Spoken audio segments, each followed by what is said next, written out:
Saya Ibu Mimi. Saya berumah tangga udah 18 tahun. Pernah berkata suami yang soleh adalah cerminan buat kita. Saya punya suami itu soleh banget. Sholat tidak tinggal ke masjid. Puasa Senin Kamis. Pokoknya soleh banget gitu. Tetapi sama anak istri dia kasar Jadi selama ini saya 18 menikah, dia tidak pernah memberi nafkah diri saya. Karena saya bekerja jadi kebutuhan anak saya menanggung. Sampai suatu saat kalau berkelahi gitu, ribut, selalu depan anak-anak. Saya bilang jangan depan anak-anak gitu. Saya takut trauma anak-anak gitu. Dan kata-katanya kasar sekali gitu. Sangat menyakitkan. Jadi kalau setiap berantem saya disuruh keluar kamu dari rumah. Saya diusir. Akhirnya titik terendah itu saya diusir berulang kali. Setiap berantem berusir. Saya diusir di rumah. Pergi kamu dari rumah. Apakah itu udah merupakan talak buat saya gitu. Setiap berantem saya diusir gitu. Akhirnya anak-anak saya udah menyerah. Ya udah mama, ayo kita pergi dari rumah. Tapi sekarang saya masih bertahan di rumah itu demi anak-anak gitu. Apakah dengan bertahan saya di situ, apakah saya berdosa masih tinggal di rumah gitu? Membiarkan kezoliman terjadi dan kita bertahan dengan sesuatu yang menyakitkan kita, itu juga perbuatan yang salah. Bunda udah tahu itu menyakiti, udah tahu itu zolim sama kita, dan gak mau memperbaiki diri, gak mau bertobat, pergi. Bunda butuh bahagia dalam hidup. Betul? Betul. Kecuali ada perubahan dalam hidupnya. Dan mohon maaf ya, siapakah orang yang paling baik dalam hidupnya? Orang yang paling baik akhlaknya. Akhlaknya kepada Allah, dia menjaga segala kewajibannya kepada Allah. Tapi mohon maaf, orang kalau hubungannya dengan Allah baik, pasti dia juga akan baik akhlaknya dengan makhluk ciptaan Allah. Ini kan sholat itu harusnya berdampak pada kesolehan dalam hidupnya. Inna sholata tanha anil fahsya'i wal munkar. Sesungguhnya sholat mencegah perbuatan keji dan munkar. Bagaimana mungkin orang sholat kok bisa gak bertanggung jawab dengan keluarga? Kok bisa KDRT sama istri? Kok bisa nyakitin anak-anak? Kok bisa gak ngasih nafkah? Boleh jadi, jangan salahkan sholatnya. Salahkan dia, barangkali tidak memahami arti sholat yang dia hadirkan. Coba kita bedah sedikit. Bunda ketika sholat, di akhirnya apa ucapan kita? Assalamualaikum. Assalamualaikum, betul? Assalamualaikum warahmatullahi wabarakatuh. Assalamualaikum warahmatullahi wabarakatuh. Kanan kiri, makna filosofinya apa? Setelah sholat kita harus jadi orang yang salam, menyelamatkan siapapun. Sama anak istri harus makin bikin selamat. Kok malah bikin kasar? Kok malah nyakitin? Izin ya. Perbaiki hubunganmu dengan Allah. Benerin tuh. Sholatnya benerin. Puasanya benerin, baca Qur'annya benerin. Kalau udah bener, pasti akhlaknya bener. Betul? Betul. Masya Allah. Karena akhlak itu ada dua. Satu akhlak kepada Allah, dua akhlak kepada manusia. Betul? Betul. Kalau sudah bener hubungan kita dengan Allah, insya Allah kita akan perbaiki hubungan dengan manusia. Maka insya Allah orang yang baik hubungannya dengan Allah, harusnya dia baik hubungannya dengan manusia. Tapi nggak bilang talak nggak. Tidak bilang talak kan? Oke, baik. Bismillah, pelan-pelan. Tapi kalau udah gak bisa dirubah, pergi. Bertahan terluka itu boleh selama lukanya bisa disembuhkan. Tapi kalau lukanya gak bisa disembuhkan, rasanya amputasi adalah pilihan terbaik untuk melangkah menemukan kebaikan dalam kehidupan kita.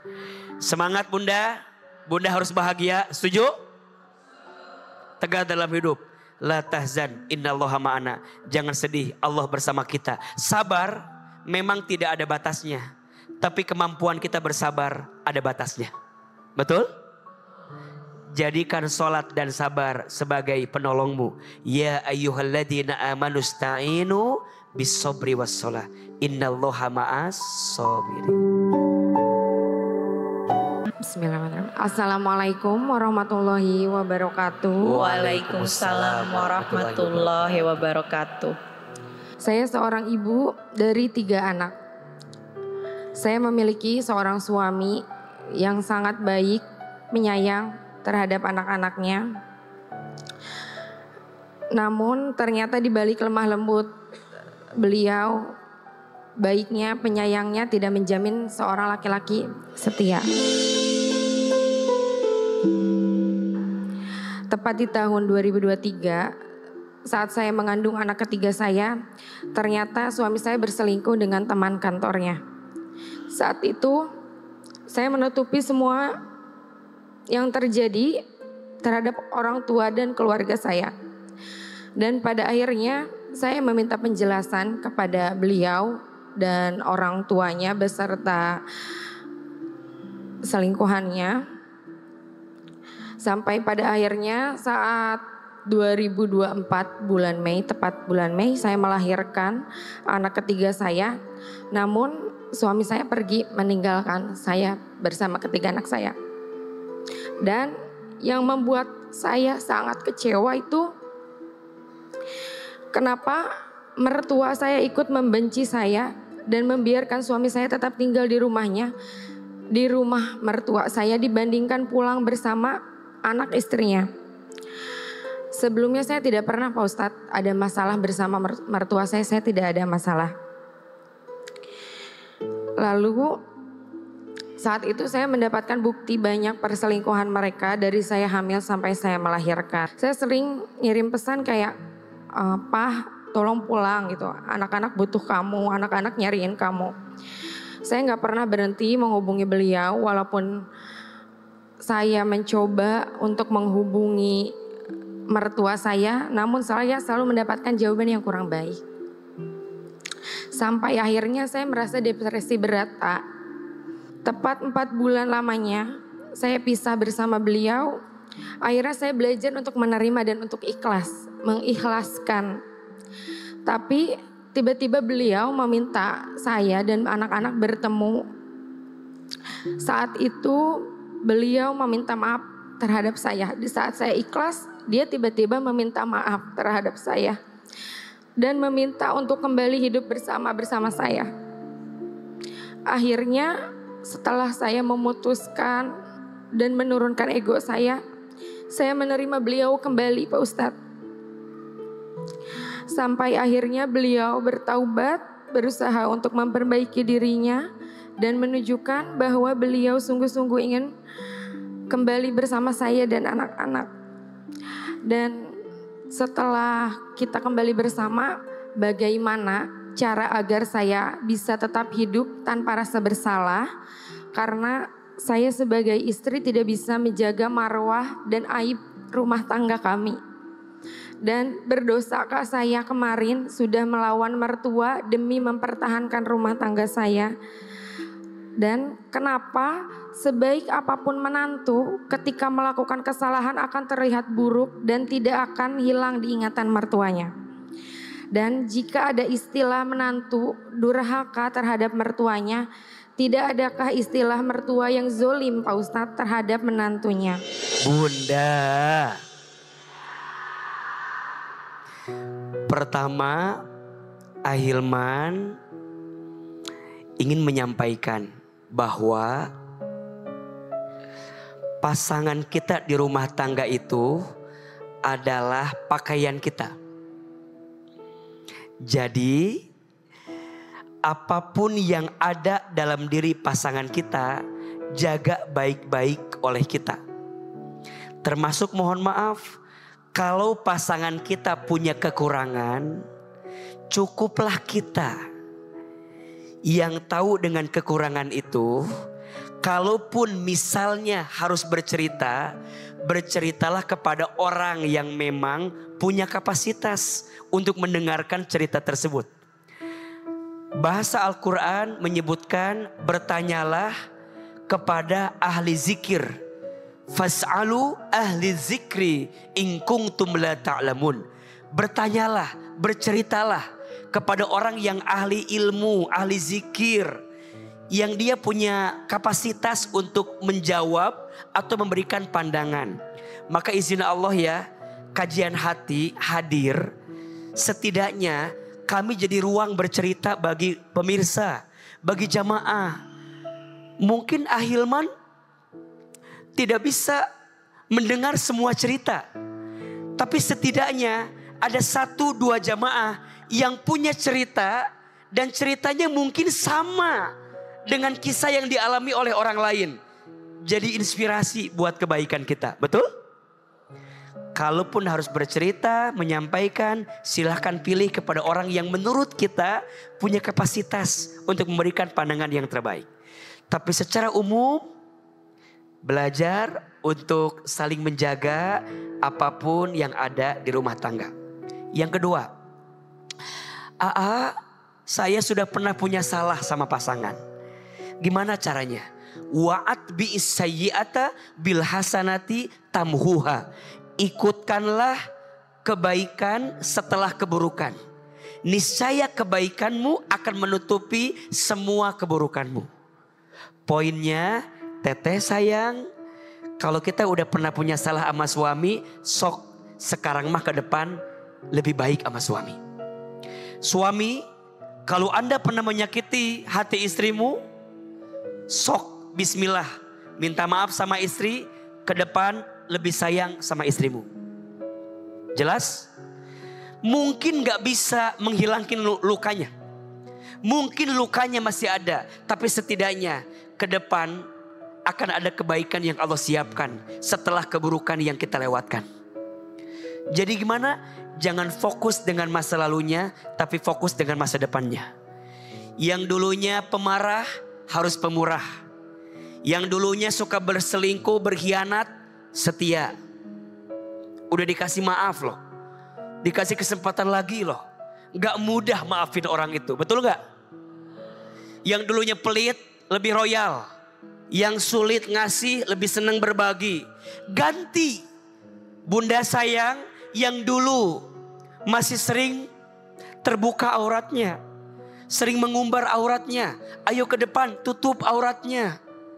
Agar semua keburukan kita di masa lalu Allah tutupi dengan kebaikan kita di masa yang akan datang. Kita yang jarang sholat ke masjid, ayo ke masjid, agar menutupi semua kekurangan kita di masa lalu. Yang jarang ngaji, ayo ngaji.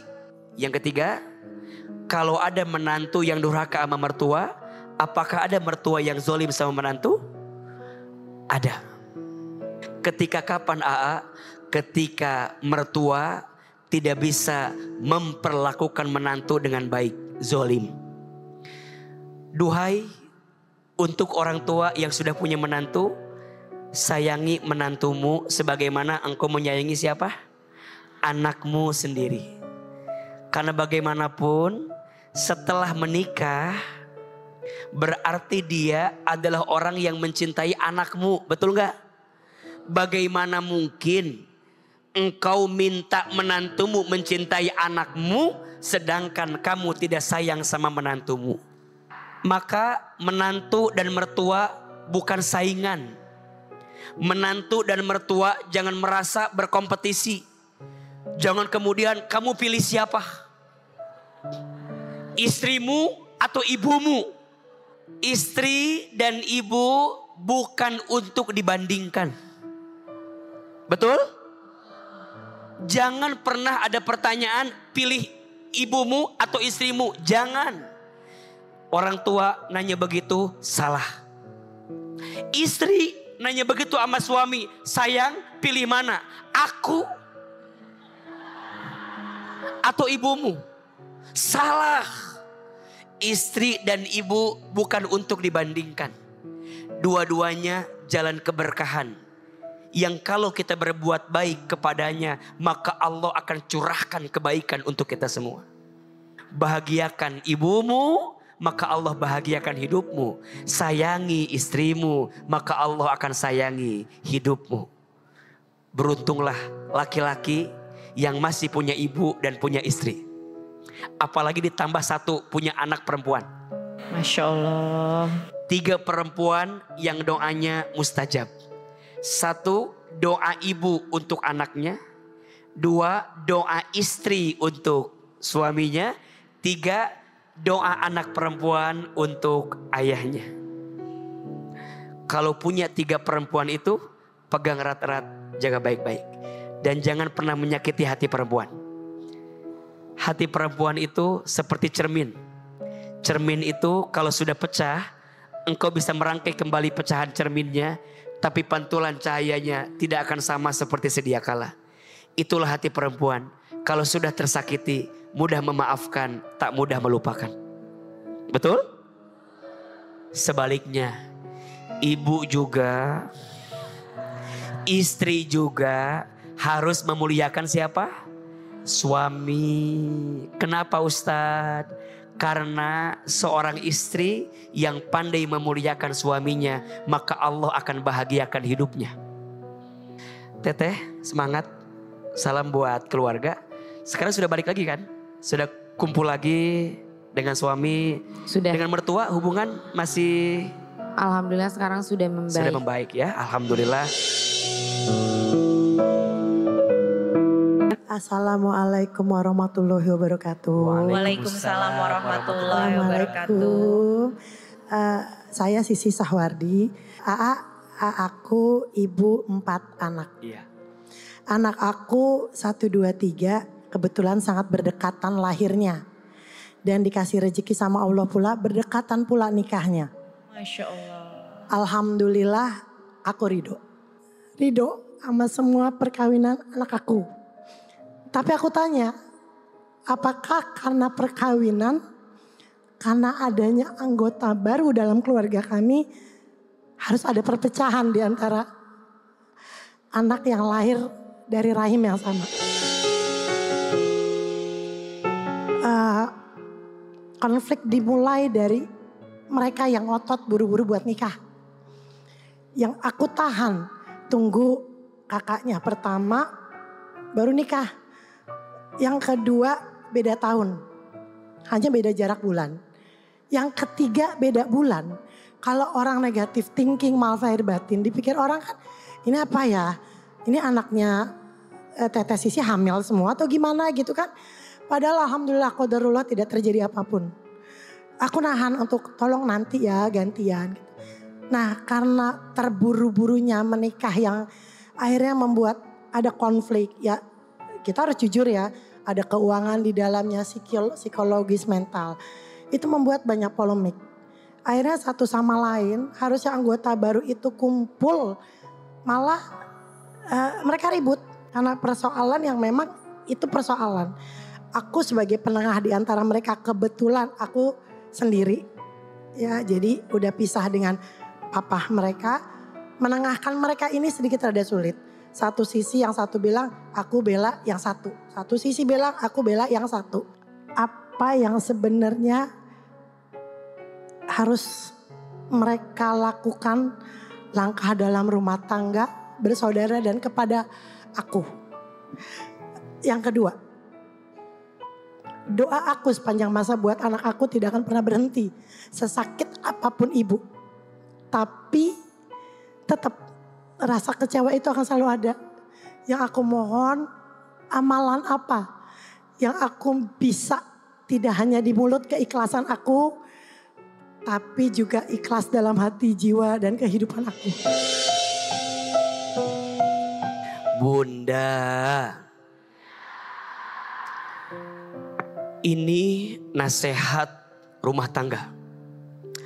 Khusus untuk setiap anak yang sudah menikah, jangan sampai hubunganmu dengan orang tuamu menjadi bermasalah setelah engkau menikah. Menikah itu bukan berarti membuatmu berjarak dengan orang tuamu, bukan. Berumah tangga itu bukan berarti membuatmu tidak menyayangi orang tuamu lagi. Jangan. Justru setelah menikah kita harus lebih sayang sama orang tua. Setelah menikah kita harus lebih perhatian sama orang tua. Makanya mohon maaf untuk pasangan kita yang datang hadir di keluarga kita, jangan sampai membuat jarak orang tua dengan anaknya menjadi berjauhan, menjadi benci. Bahkan mohon maaf, sering terjadi ya, mohon maaf, sering terjadi seorang istri kadang-kadang menghalangi suaminya untuk berbuat baik sama ibunya. Jangan. Boleh jadi berkahnya rizki suamimu karena dia berbuat baik sama siapa? Ibunya. Begitu sebaliknya, para suami, kalau istrimu masih punya orang tua, sayangi orang tuanya. Sebagaimana engkau menyayangi orang tua kandungmu. Setelah menikah itu gak ada bahasa ini orang tuaku, itu orang tuamu. Tidak. Setelah menikah, menyatukan dua keluarga menjadi satu kebaikan yang di dalamnya Allah curahkan rahmat dan keberkahan. Kalau boleh saya minta ya,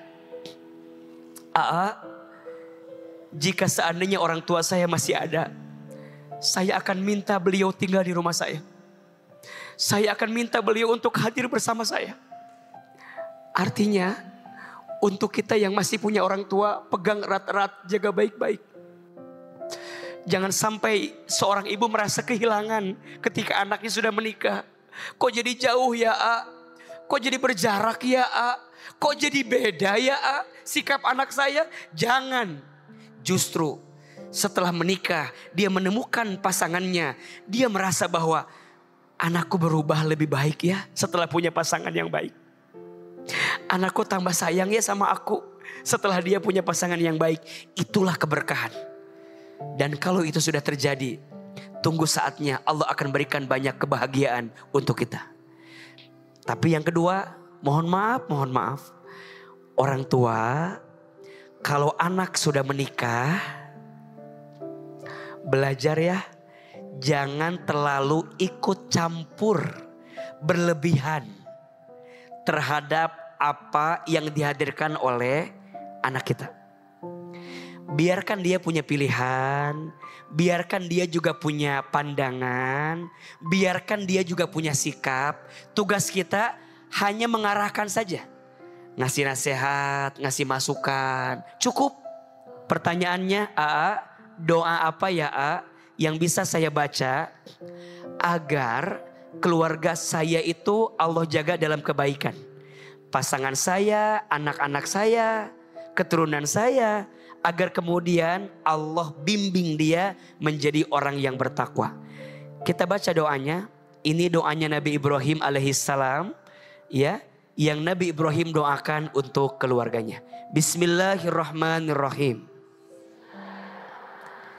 Rabbana hablana min azwajina wa zurriyatina qurrata a'yun waj'alna lil muttaqina imama.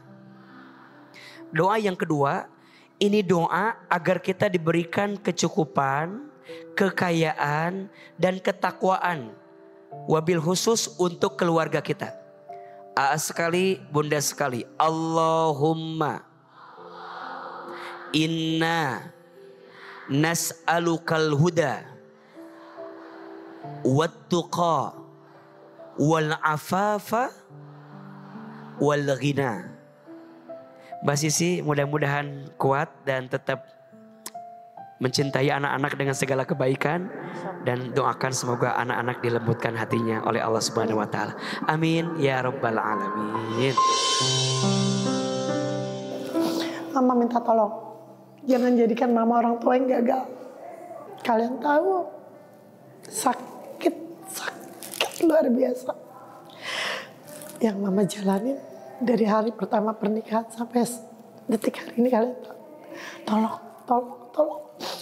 tolong jangan jadikan mama ibu yang gagal dan tidak bisa bertanggung jawab sama Allah. Jangan jadikan neraka buat mama, karena dalam sujudnya mama mohon, mama dipersatukan kalian, Allah titip kalian kepada mama. Mama minta lagi dipersatukan di surganya Allah bersama kalian. Itu yang mama minta. Assalamualaikum warahmatullahi wabarakatuh. Waalaikumsalam warahmatullahi wabarakatuh. Permisi Ustadz, Teh Deswita, saya Amel dari Cimanggis. Saya memiliki teman dekat, di mana kami telah menjalin hubungan selama 3 tahun kurang lebih. Saat ini kami berencana untuk melakukan hubungan yang lebih serius. Terkendala bagi orang tua yang tidak merestui hubungan kita. Alasannya karena pacar saya ini tidak memiliki pekerjaan dan penghasilan yang tetap. Dilatar belakangi karena dia lebih aktif di berbagai organisasi masyarakat yang menurut pacar saya itu sebagai bentuk dia mengeksplor dirinya itu di sana. Jadi dia tidak mau memiliki pekerjaan dan penghasilan yang tetap. Tetapi kan kita mau menjalin hubungan yang lebih serius. Dimana menurut saya itu bukan sebagai sebuah penghalang. Yang saya lihat saya mampu untuk berdiri dengan kemampuan saya sendiri saat ini dengan penghasilan yang alhamdulillah lumayan untuk kehidupan saya menurut diri saya. Tetapi orang tua tetap tidak menyetujui. Saya izin minta arahan. Saya juga gak mau untuk berdurhaka gitu sama orang tua. Tapi saya juga menyayangi pacar saya ini. Terima kasih. Terima kasih.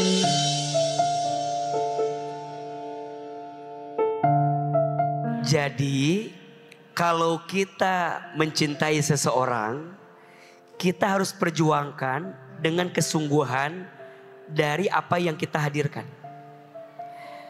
Sekarang tanya lagi ke hati Teteh yang paling kuat. Kira-kira Teteh yakin gak dengan laki-laki ini? Kalau Teteh yakin, perjuangkan. Dan kalau laki-laki ini juga mencintai kita, pasti dia juga akan berjuang.